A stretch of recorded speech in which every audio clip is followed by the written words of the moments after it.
Good morning and welcome to Calendar Bay Church Online. I'm Pastor John Intoff, and thank you so much for joining us for our online service. I hope that you had a great week. Weather in mid-November, a little bit closer to seasonal. Some of the warmer temperatures that we had dissipating a little. I'm still hoping we're going to hang on a little bit longer before we start to see some of the white stuff start to fall. But I just hope that you had a great week. And again, thank you for being a part of our service. And there's a couple different ways that you can be a part of our services here at Calendar Bay Church. Number one, you can watch the service online like you're doing right now. And you can do that a couple different ways. One, you can join in for the YouTube premiere, which takes place Sunday morning, 10:30 a.m., and you can watch the service with others and interact with them at the same time. And that way you can, it's not an isolated experience, and you can enjoy it with others. After that point, it's available at any time, and so you can binge, or you can got caught up on some of the messages that you may have missed. But whatever you choose to do so, we again appreciate your connection here at Calendar Bay Church. We also have a Sunday morning service in person, 10:30 a.m. here at Calendar Bay Church. And right now there are no restrictions, so you don't have to wear a mask. You can choose to do so if you wish. You can also, there's no pre-registration or restrictions on how many people we can have in the building, well, except for fire code, of course. And but you can be a part of our service here at Calendar Bay Church. Right now we have a kids ministry for our in-person service for kids that are ages 5 to 12. But we appreciate your connection here at Calendar Bay Church. I just want to let you know that there are lots of different ministry opportunities. There's a women's Bible study that's going on right now. There's a small group that you can be a part of. There's some youth ministry connected with South Shore that you can be a part of.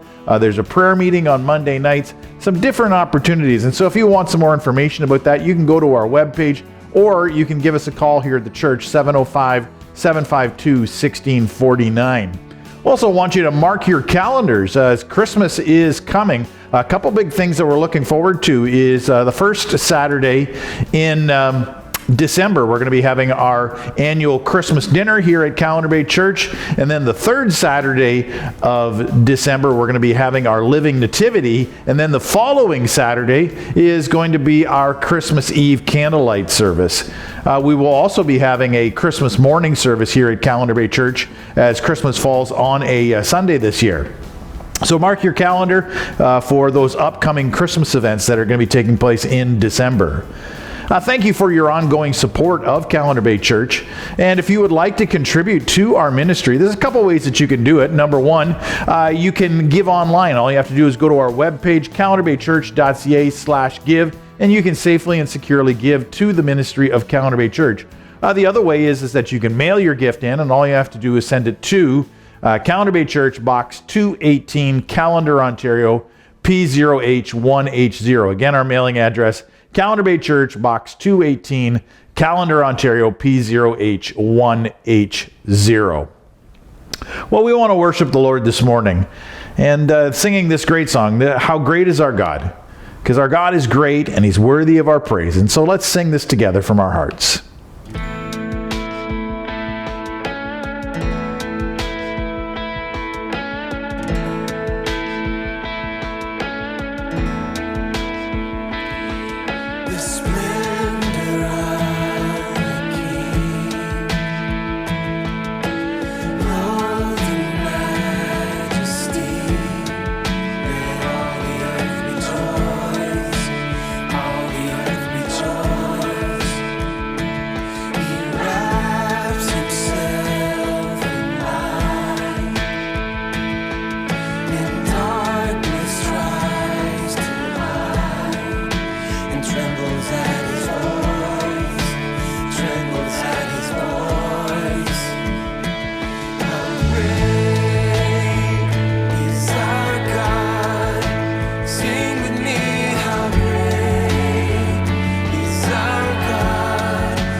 This morning we're going to be enjoying a message from Pastor Andy Stanley, who serves in North Point Church in Atlanta, Georgia. And this was a message that was recorded a couple years ago. It was recorded in 2020. And so you will see some hints of the time frame as he goes through it. But the message is one that we need for today. How to persevere in tough times. These days have been pretty rough on a lot of people, and Andy really handles this topic, and I think you're really going to appreciate the challenge that he gives to each one of us. And so without further ado, let's watch Andy Stanley. So as you know, it is human nature to avoid the things that we don't like, right? I mean, this starts from childhood, right? It's human nature to avoid things that we don't like. Vegetables, exercise, people who only eat vegetables, people who exercise all the time, people who dress like they eat vegetables and exercise all the time, whatever it is. And sometimes avoiding things we don't like won't hurt us, and then sometimes avoiding things we don't like can hurt us. In the category of avoiding things that we don't like that won't hurt us, I was talking to Sandra last night, and one of the things that we avoid that won't hurt us is scary movies. And I don't know why, but neither of us like scary movies. In fact, we decided last night the last kind of scary movie that we saw, and some of you won't even think this was a scary movie, just to tell you where we are, was The Sixth Sense. Remember that movie back in 99? And I remember we watched that movie and we were so freaked out by it. We muted so much of the movie and fast forwarded through so much of the movie. When we got to the end, we had no idea what had actually happened. Seriously. Then we waited a couple days and tried it again. And our second time through, we muted less of it and fast forwarded through less of it. And we kind of had an idea. And on the third round, we finally knew what the movie was about so we could talk about it intelligently with our friends, right? Now, again, there's lots of things that if you don't like them, you can avoid them and it won't hurt you. But there are some things that you don't like that if you avoid them, they have the potential to hurt you. Now, this is going to come as a surprise to some of you, and please don't judge me harshly. But there are actually statements in the Bible that I don't particularly like. And today, I need to talk about one. I would say I want to talk about one, but actually I just need to talk about one. And the reason I need to talk about one is this particular statement answers a very important question. And it's a question that's relevant to all of us. The problem is, I don't like the answer. And if you don't like the answer to this question either, just remember this over the next few minutes. This is not my answer. This is not me speaking. This is somebody else. I am just the messenger. Don't shoot the piano player. I'm just delivering the message. Now, the question that the author is going to answer for us is actually a question we're all asking. Again, it's just the answer that's disturbing. But the question is this: what do we do when there's nothing we can do? What do we do when there's nothing we can do? When it is what it is and we don't particularly like what is? Which is like now, right? Because for some of you, you're not going to be able to graduate publicly. For some of you, you've lost your income. You've lost your job. You've been furloughed from your job. For some of you, you've lost opportunity that's not coming back. You were planning to retire and you're going to have to put that off. In fact, you're not sure you'll ever retire. You don't like what's going on right now because you're alone. And then you go on Facebook or Instagram and it looks like everybody else in the world has somebody, but you don't have somebody. Or maybe you wish you were more alone. But isn't it true that in the past few weeks, for all of us, in the past few weeks, we've all been confronted with our more sinister selves, that stuff in us that we weren't sure was there, that stuff in us that we're kind of embarrassed about, but we've been confronted with it. And we can't wait for things to get back to normal, we can't wait for things to get back to more normal. I mean, you love your kids, right? But homeschooling, really? And Sandra and I we can sympathize. We homeschooled for 10 years. And I'll tell you who else can sympathize with you. Ben. Ben is being homeschooled for the very first time. And during a break in the homeschooling process, Ben wrote a little note, and I'd like to share Ben's note with you. Here's what Ben writes. Ben, he's being homeschooled 3/16/2020. Here's what he says. It is not going good. My mom's getting stressed out. My mom is really getting confused. Then he says this: we took a break so my mom can figure this stuff out. And I'm telling you, it is not going good. You can relate to that. Maybe not specifically to homeschooling, but it's just not going good. Maybe it went good for the first few days or for the first couple of weeks, but you're kind of tired of this. And then Along comes James, the brother of Jesus, with advice or instruction that honestly, it just strikes me as too passive, and it strikes me as insensitive.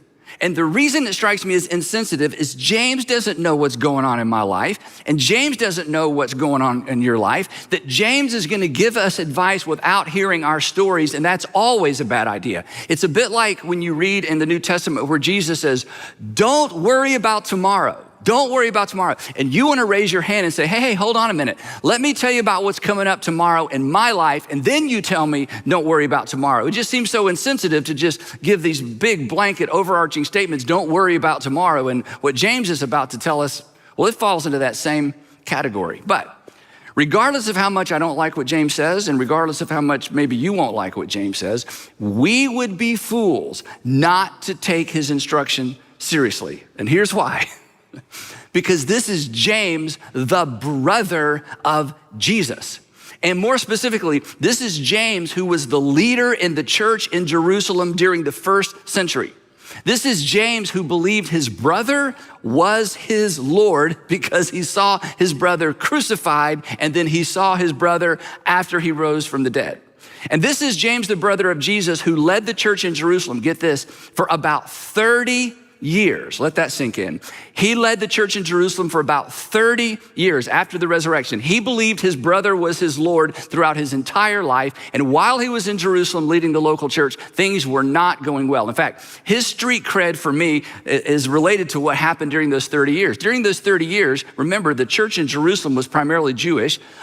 These Jews that had chosen to follow Jesus were considered blasphemers. We would say heretics. They didn't use that terminology back then. They were considered blasphemers. They were ostracized from society. They were ostracized from the temple. Their poor were not supported by the temple, and things were very difficult for this group of people. And this was the group of people that James was responsible for leading. In fact, things were so bad in Jerusalem for the Jesus followers that the Apostle Paul would travel around the Mediterranean rim collecting money from Gentile Jesus followers to take back to Jerusalem to help the Christians in Jerusalem because they were so impoverished because they had decided to follow Jesus. So for 30 years, James carries this weight, and he sees the difficulty and the trials that these Jesus followers are facing every single day, that essentially James, and this is what gives him credibility, James was surrounded by, and he was actually responsible for, a community in crisis. And with all that going on, here's what he told his first century Jesus follower friends to do, and here's what he tells you to do. And here's what he tells me to do. James chapter 1, here's what he says. James, a servant of God and of the Lord Jesus Christ. This is amazing that all these years later, James considered his brother his Lord. Now, what he says next, if you grew up in church, is pretty familiar. And I've taken this verse and I've reversed the order so that us English readers can get a better sense of what James is communicating. Here's what he says next. And here's the part, well, it's just not my favorite part of the Bible. Here's what he says. He says, whenever you face trials, not if ever, whenever, you can't pray them away, you can't obey them away, you can't faith them away, trials are going to come. Whenever you face trials, because it's just the nature of things, as we talked about before, when sin entered the world, sin held the door, sorrow, death, disappointment, and illness walked right in.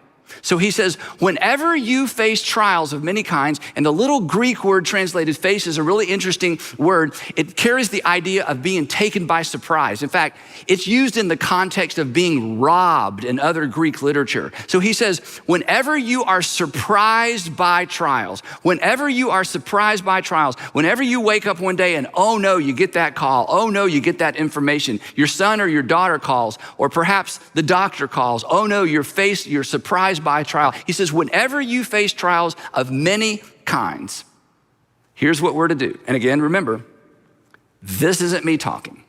This is James. He says, whenever you're faced with many kinds of trials, consider it. That is, adjust your perspective, adjust your thinking. I want you to rethink it, James says. I want you to reframe your trial as pure joy, my brothers and sisters. Reframe or rethink your trial in such a way that you can begin to see it as this isn't me talking, as a source of joy. And how can he say this without knowing the circumstances of our lives? He hasn't even heard our story. And he says, no matter what you're going through, no matter what your trial is, I want you to step back and I want you to reframe it to the point where you can find joy in the midst of your trial. Now, how can he say that? He tells us, he says, because you know. He says, there's something you know that you've lost sight of because you're in the midst of a trial. Of course you've lost sight of it. He says, because you know that when you stop to think about it, when you pause long enough to catch your breath, when you're able to see beyond your immediate circumstances, he says, here's what you're going to remember. Here's what you're going to discover. Because you know that the testing of your faith, and what is a test? Testing means I'm going to do something to ensure that whatever it is I'm testing is authentic and real. Testing is the process used to determine the authenticity of something. And he says, this trial that you're facing, the trials that we're facing are testing the authenticity of our faith. That trials, this is his point, that trials expose the authenticity of our faith. And the term faith in this particular context actually is referring to our confidence in God. So it could be restated this way. Trials expose the authenticity of our confidence in God, don't they, right? I mean, this just happens. This isn't a decision you make. This isn't a decision I make. When I am surprised by a trial, immediately I discover something about my faith. When you're facing a trial of any kind, using James' terminology, immediately you discover something about your faith. You discover in that moment what you believe, what you really believe, what you were pretending to believe, what you were taught as a child, but you never really embraced as an adult. In that moment, without doing anything, your faith, the authenticity, the genuineness of your faith is being tested. It just happens. To put it another way, when circumstances begin to deteriorate, artificial, counterfeit, and what's in it for me faith deteriorates right along with it. You've seen this happen to other people. Perhaps this is your story. And James is telling us, whether we like it or not, James says there is joy in discovering how real our faith really is. There is joy in discovering that even though I wouldn't sign up for what's happening, in the midst of my trial, I'm discovering something about myself I could not discover any other way. You're discovering something about yourself you could not discover any other way. You're discovering something about your children or your husband or your wife or your brother or your sister that you wouldn't discover and they wouldn't discover any other way. In the midst of trials, we are confronted with the authenticity or the lack of authenticity of our faith. And James says there is joy in making that discovery. And this perspective of faith stands in stark contrast to some of the silly things that are taught sometimes by people who do what I do, some of the silly perspectives on faith. Specifically, faith, and this is so important, faith is not how we get God to do stuff. That's not the point of faith. Faith isn't a superpower. Faith is simply confidence that God already did something. Faith is simply confidence that God is who God reveals himself to be in the New Testament and that he will do everything he's promised. That faith is ultimately a response to God. It's not a way to leverage God or to get God to do something he wasn't originally intending to do. That's not faith. That's not New Testament faith. So James says, here's what happens. When you're facing a trial, and you cannot avoid trials in life, when you face trials, immediately you discover something about you discover something about your faith, and ultimately you discover something about your heavenly Father. And James says, if you will step back for a moment, if you'll catch your breath, if you'll regain your perspective, there is joy in that discovery. So here's what he says. Whenever, not if ever, you face trials of many kinds, consider that whole process, that whole encounter as joyful or pure joy, my brothers and sisters, because, he says, here's what you know, you just have lost sight of it, I'm reminding you, because you know that your faith is being tested, and you know that the testing of your faith does two things. It demonstrates something and it produces something. It demonstrates something and it produces something. It demonstrates whether or not your faith is real, and he says, but there's another benefit. It also produces something, and here's what it produces. He says, over time, the trials that you're facing will produce perseverance. Perseverance, you know what that is? It's the ability to hold up. It's the ability to hold up under pressure or under stress. In other words, he says that trials, even though we don't sign up for them, trials make our faith stronger. And trials make our faith stronger because trials automatically exercise our faith. Trials exercise our faith because trials exercise our faith muscle. And you know this, the only way to make a muscle stronger is to exercise it. But here's some good news. This is not an exercise you choose. This is an exercise that chooses you. I don't choose it. You don't choose it. It chooses us. And then James says the most interesting thing. He says, don't leave the gym early. Well, that's not exactly what he says, but that's what he means. Look what he wrote next. He says this, and allow perseverance to finish its work. In other words, don't bail out in the middle of the process. And this is a really big, uncomfortable idea. So I want to see if I can explain this. Here's what he's saying. He's saying, look, what God is doing right now through this trial is at the center of what God is doing in your life. And you don't want to shortchange the process or you will miss out. Or to say it another way, the thing that we want removed, think about the thing you want removed right now from your life. The thing that you want removed is the thing that God has chosen to use. The thing that we're trying to pray away or pray out of our life, which is completely understandable, is the thing that until God chooses to remove it, that God is using it. Or to say it a different way, the tension in our lives is at the epicenter of God's activity in our lives. The tension in our lives is the epicenter of God's activity in our lives, and I can prove it. What are you praying about right now? Exactly.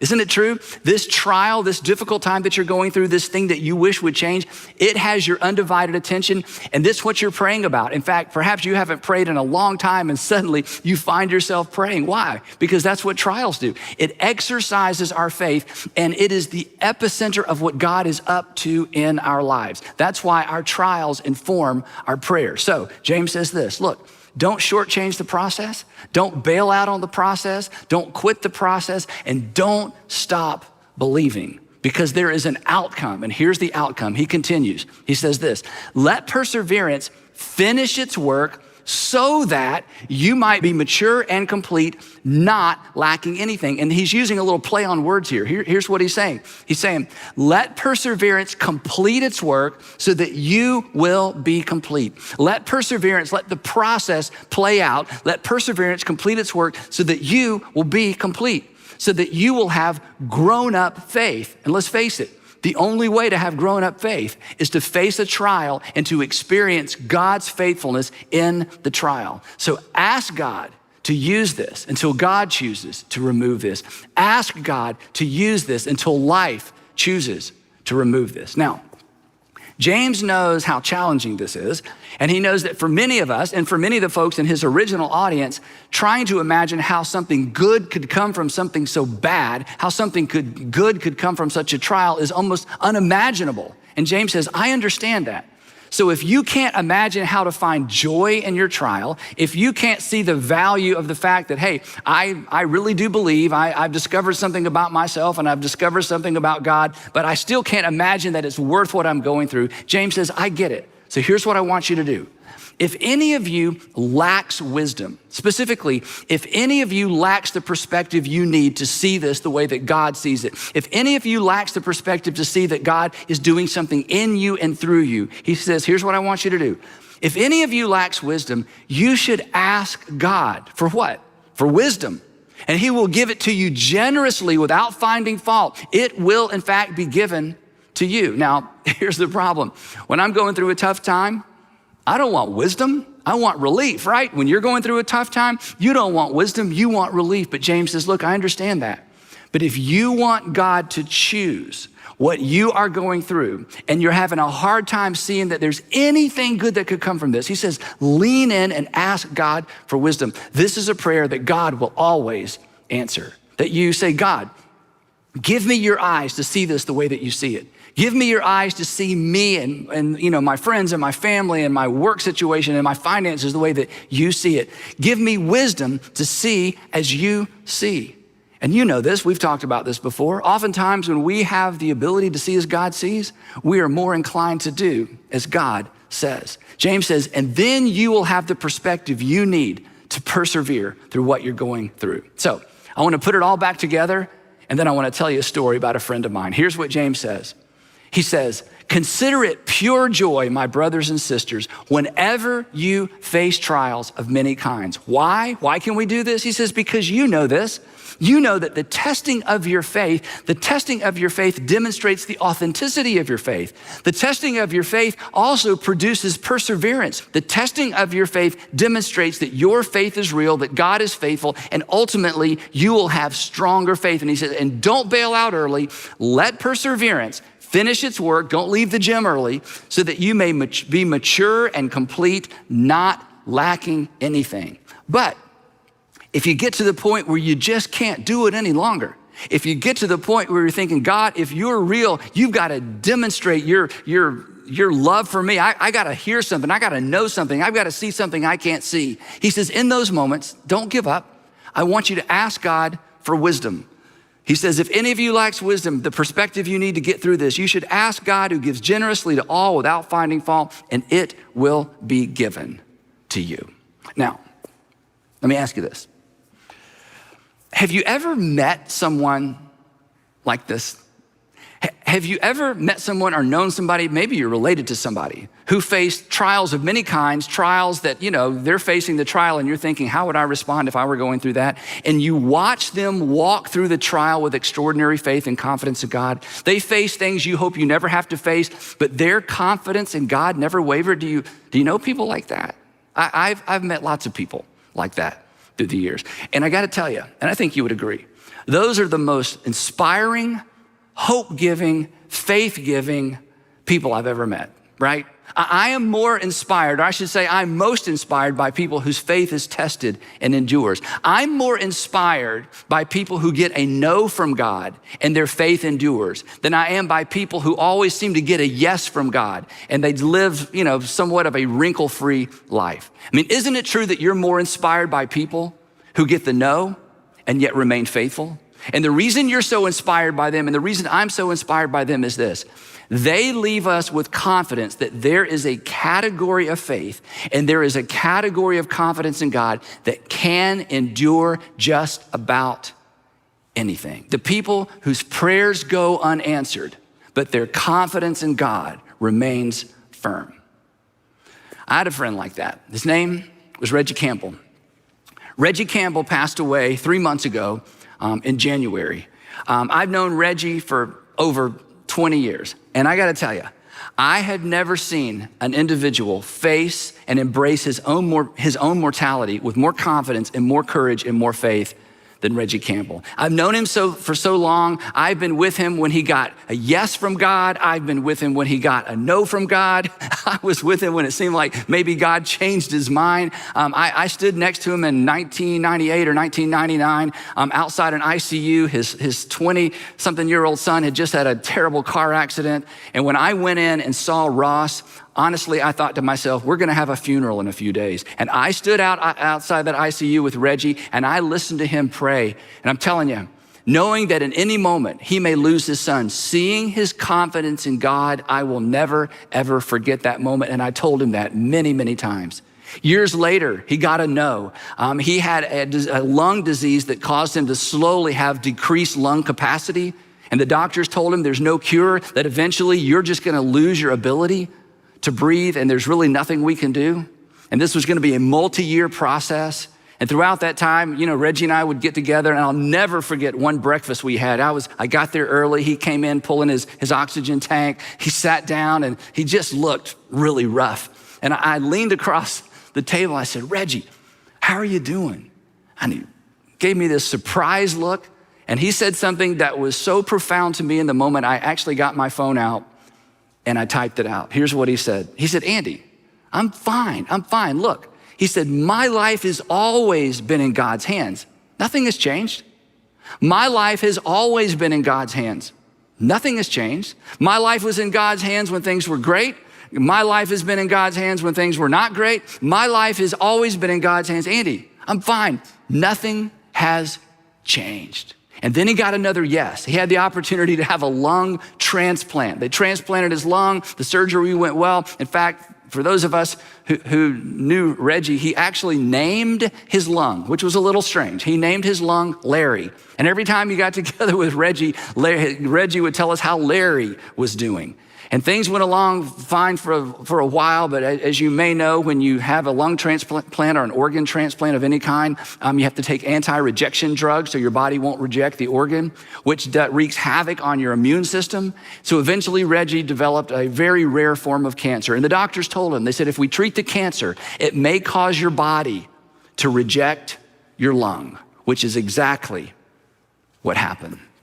So in November, before the January that he eventually passed away, I'd kept up with Reggie. We're all praying for Reggie, praying for a miracle. And he was wide open to a miracle, but he was wide open to his heavenly Father making the decision for him. He had total confidence in God. And so he called me one day, he called me in November, and he said, look, Andy, he said, I want to start a new men's small group. He said, but here's the thing, and again, here's exactly what he said. He said, I won't be around to finish it up, but I want to get it kicked off. So I want you to co-lead a group with me, and I know at some point in the group I'm going to pass away, but I just want to help get it kicked off. That was his confidence in God, and that was his approach to his own mortality. And my friends, you know this. When you see it, you never forget it. When you see it, it marks you for life. One more episode with Reggie. 2 days before he passed away, I visited him in his home. I've been in his home many times, and I went into his home office, and he was sitting there with his oxygen, and there was a white marker board over in the corner of his office I'd never seen before, and across the top of the board were these words, "My commitment." And there was a list of 6 things he had written out by hand on the marker board. Now, when I looked at the 6 things, I thought these were like maybe life goals that he had established a long time ago, and he was maybe reviewing his life as he got to the end, but they weren't life goals. They were actually finish strong goals. He had just developed these a few weeks before to make sure this was what he focused on as he spent his last few weeks in this life. Now, the thing that was amazing to me is most people don't have a to-do list about how to live well. Reggie developed a to-do list to ensure that he died well. And I want to share with you what was on that board. Number 1, he wrote, I will walk with Jesus every day. I will walk with Jesus every day. Wait a minute, wait, Reggie, wait. The Jesus that didn't answer your prayer? The Jesus that has allowed you to go through so many trials? The Jesus that has not healed you? I will walk with Jesus every day.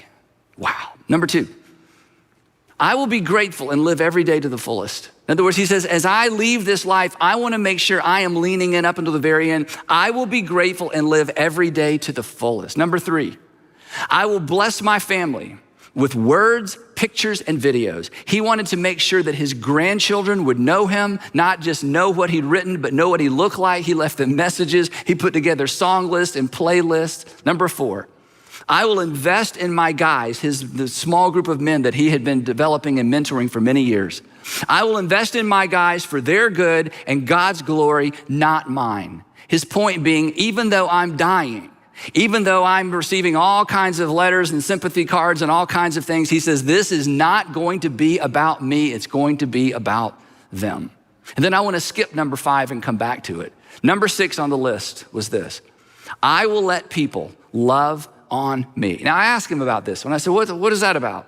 He said, my whole life when people want to do things for me, I'm like, no, I'm fine. And I could relate to that. Maybe you can relate to that.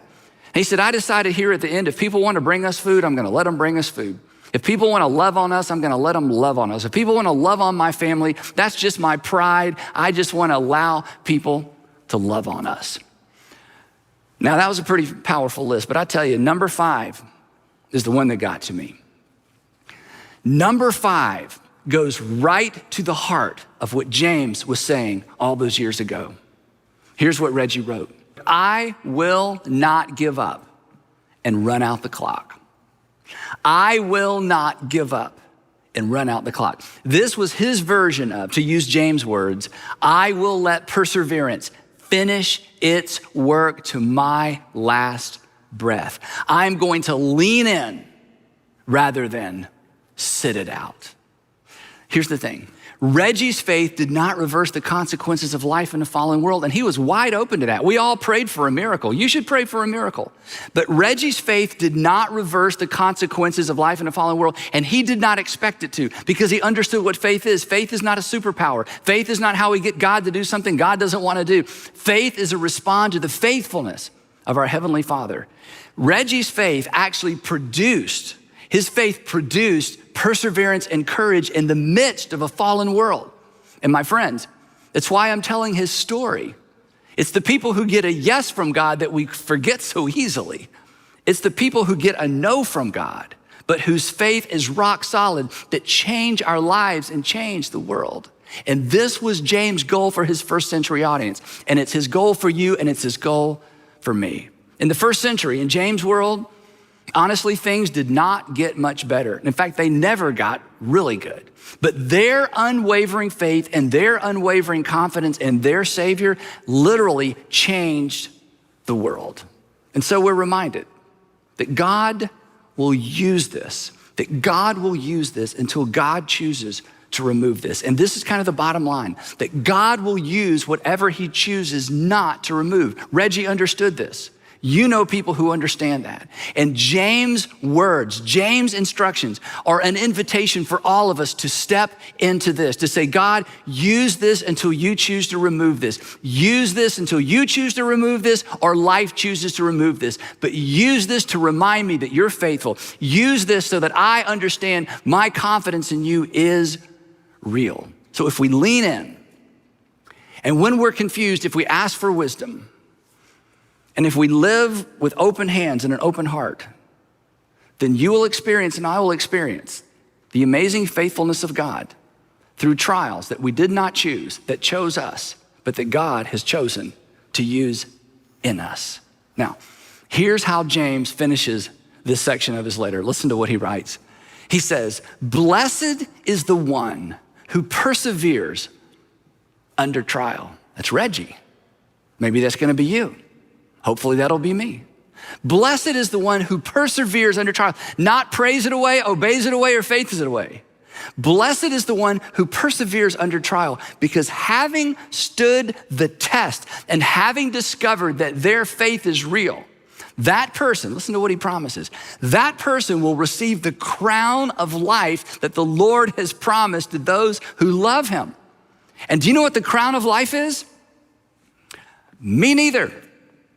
I have no idea, but it sounds good, doesn't it?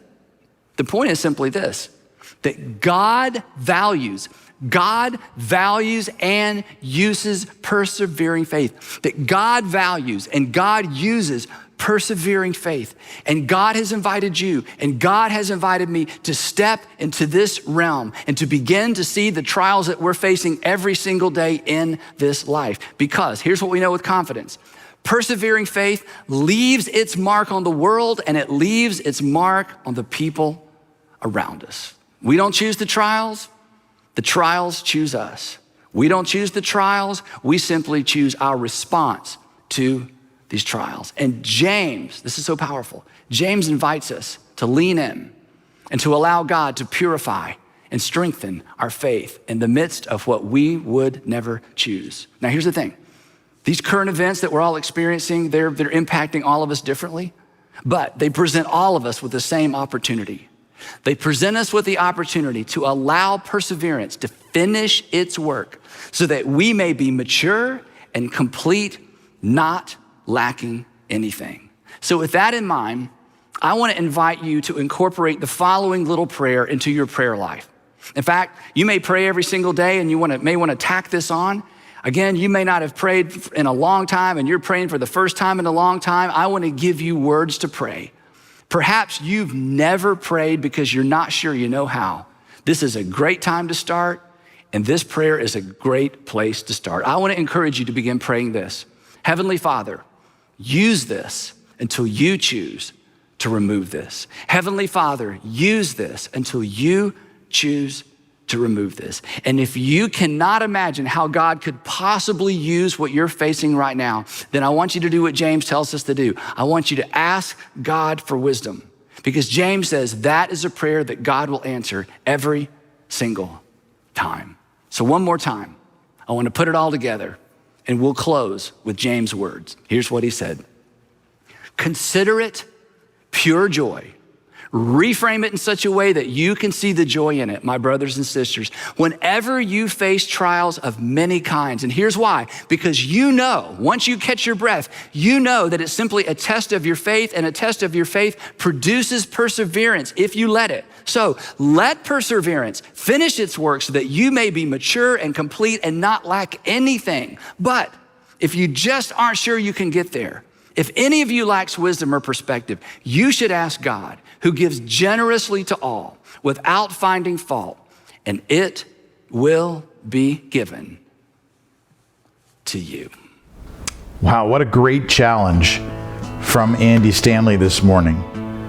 And as we close the service, I was thinking about how do we respond, and we really do need to have God's help as we learn how to persevere in the midst of difficult and tough times.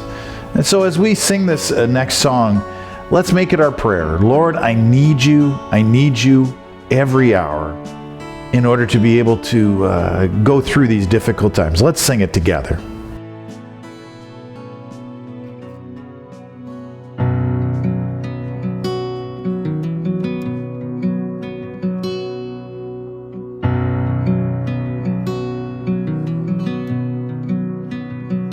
Lord, I come, I confess, bowing here, I find my rest, and without you, I fall apart, and you're the one that guides my heart. And Lord, I need you, oh, I need you. Every hour I need you. My one defense, my righteousness, oh God, how I need you.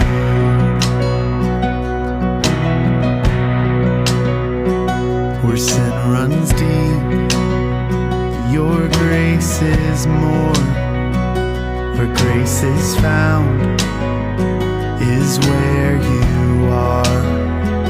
And where you are, Lord, I am free.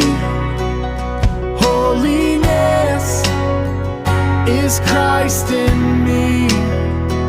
And where you are, Lord, I am free. Holiness is Christ in me. Lord, I need you.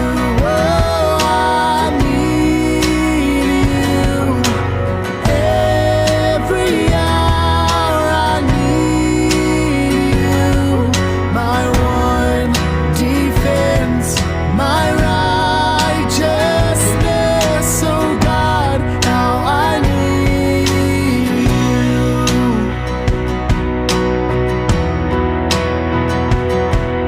So teach my song to rise to you. When temptation comes my way, and when I cannot stand, I'll fall on you. Jesus, you're my hope and stay. And when I cannot stand, I'll fall on you. Jesus, you're my hope and stay. Lord, I need you. Oh, I need you. Every hour I need you. My one defense, my righteousness, oh God, how I need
Well, thank you for joining us for our service today. We'll be returning next week to our series of messages, Message to the Messy Church from 1 Corinthians. And so join us next week as we continue to wrestle with some of the issues that affect the church today from 1 Corinthians. But thank you for being a part of our service today. We pray that God would bless you and meet with you as you go through your week. And as we apply some of the lessons from the message today, may we be able to persevere in difficult times. God bless you. See you all next week.